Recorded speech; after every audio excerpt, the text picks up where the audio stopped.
Hi guys, welcome back. So this is just an update video. So I know I haven't posted a video on YouTube in nearly 2 years, but we've had so much going on. We've built this amazing log cabin here that we're sitting in at the moment. I'm going to tell you a little bit about that and some of the other stuff that's been going on and that we've been involved with over the last 18 months to 2 years that you might not be aware of. So good to see you all again. Let's go.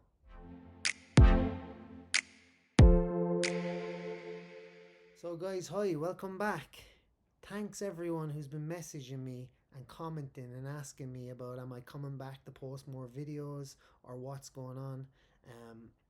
And I will say that my plan for 25 is to post a lot more. I work as well for the health service in Ireland, and we look at managing different growing spaces in Cork City.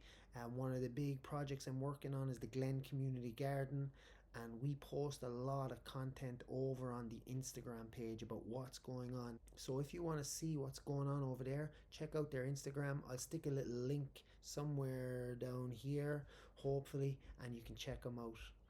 So what's been going on here? Um, I suppose we've built this log cabin that we're sitting in here now on the land here that we were farming and growing food on. So back in 2019 we started making videos and we started growing food here in the garden.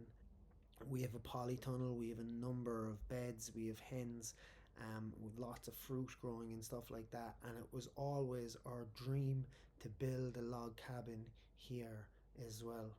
That's something that we've been thinking about and wanting to work towards for a long time. So I lived in an apartment that was 20 kilometers from here in the city centre in Cork, and it was just a bit of an ordeal to come out here every day, feed the hens, water the vegetables, do some maintenance like that. On the land here as well, there was a house that was used by Yvonne and her siblings while they were in college and while they were working in Cork, and we would stay here quite a bit, but also having the apartment in town, um, it didn't make sense to me. So we decided that we would look at building a cabin here, um, and that kind of opened up a whole can of worms in terms of what you're allowed to build in Ireland, the regulations around planning, and all that kind of interesting stuff. So we decided, based on back and forth with the planning board and back and forth with architects that we knew to get advice around, that our safest option was to build an extension, and we were told that we could build an extension here onto the back of this house, and we could take 2 rooms from the house as well as a bonus, which is absolutely fantastic. So we ended up taking a downstairs room and an upstairs room that was on top of the other room and building onto the back. That kind of part of the house was separate from the other house. Not, it was attached.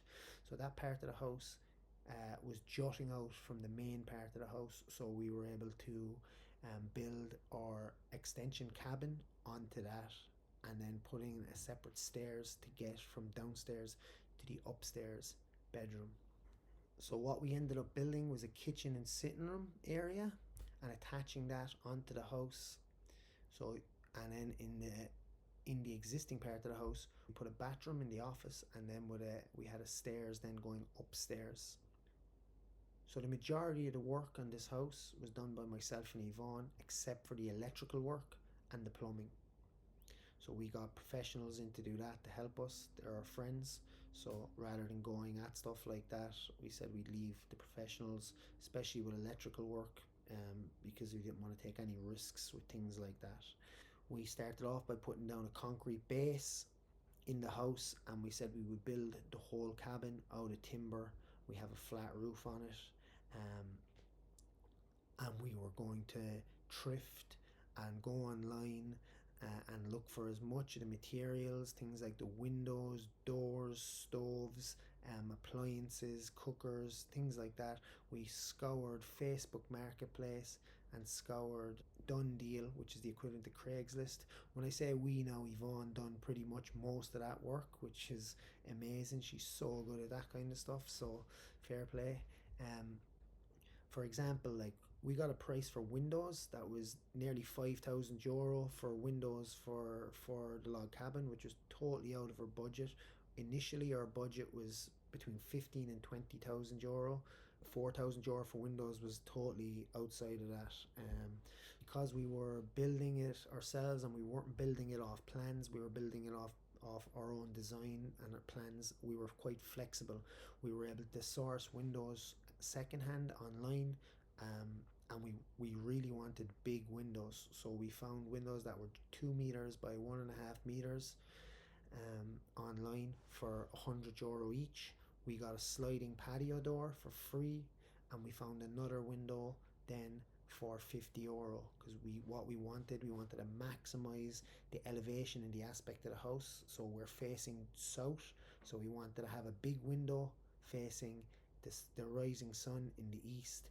We wanted big windows facing south. We wanted our door facing south, and we wanted a smaller window then in the kitchen section above the kitchen facing west for some evening light. We were able to find all the windows for €250, which was a massive saving. We found a kitchen that was a display model that was on display for around €8,000, which was absolutely totally out of our budget. So because it was on display, we were able to get it for €700, and we were able to change the dimensions of our build based on the size of the kitchen. Again, our fridge, our cooker, our stove, our table, our chairs, our couch, everything. We found all that stuff secondhand, and it worked out absolutely fantastic. Including furniture and paint and all that, we ended up spending 21,500, which is super cheap. I'd estimate similar bills here in Ireland to be roughly between 60 and 70,000 euro.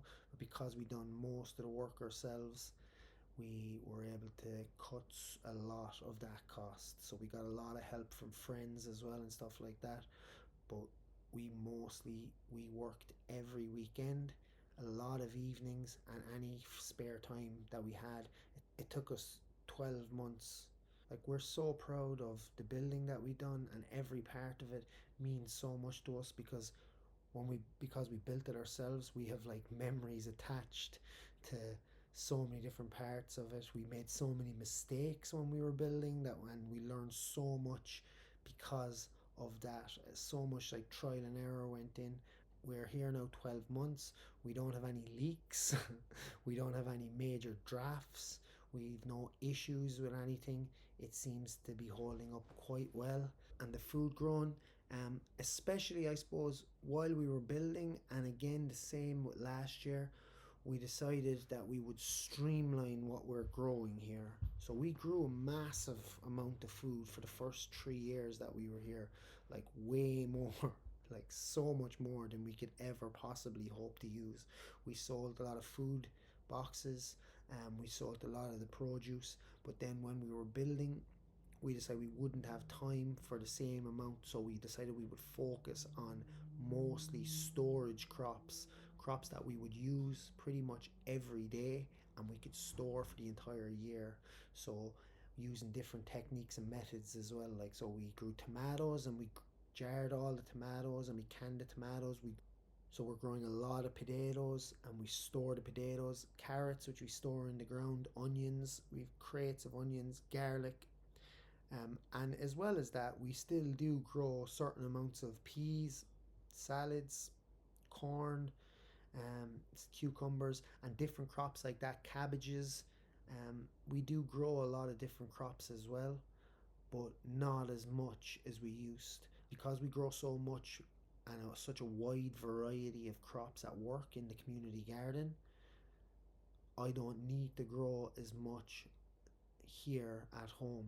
So I have access to as much food from the community garden as well as we need. So we really focus on the staples, stuff that we can grow and store, and we can store long term and use. So the plan going forward for 2025 in the garden is to continue growing staples, continue with potatoes, carrots, onions, garlic, and still grow some of the other crops as well.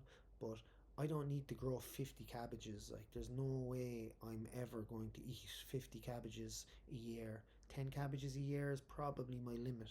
You know, if I grow a cabbage, and it's quite big, and I harvest it, I'm not going to eat that cabbage like for the whole week. And if I do eat it for the whole week, I'm not going to want to see a cabbage for another 2 weeks. That's just my personal preference. So I've really learned a lot in terms to know how much of what to grow. That was one of the key lessons, I suppose, from growing here. I've wanted to grow so many varieties and different types of crops, but if you're not eating them, there's no point. Yvonne does some floristry work, so it would be nice to add some beds for cut flowers to the garden as well. And who doesn't want to have fresh cut flowers in their house, and also things that would be of benefit to biodiversity, to increase the biodiversity in the garden as well. So we've noticed a massive increase in the biodiversity that we have here over the last 5 years. This garden here was just pure lawn. Now there's a wide variety of all different types of plants and habitats within the garden that we've been building and adding to, and the plan is to continue adding to them and adding different food sources for different um, invertebrates, birds, and insects in the garden.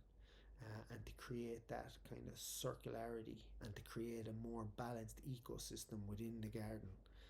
We've noticed a reduction in certain crop pests and stuff as a result of this, like slugs now, especially. Like, we've had very little impact on slugs last year, whereas the first few years we were here, it was it was crippling. You know, we were out in the evenings every couple of weeks collecting up slugs, and we've noticed a massive decline in that as well.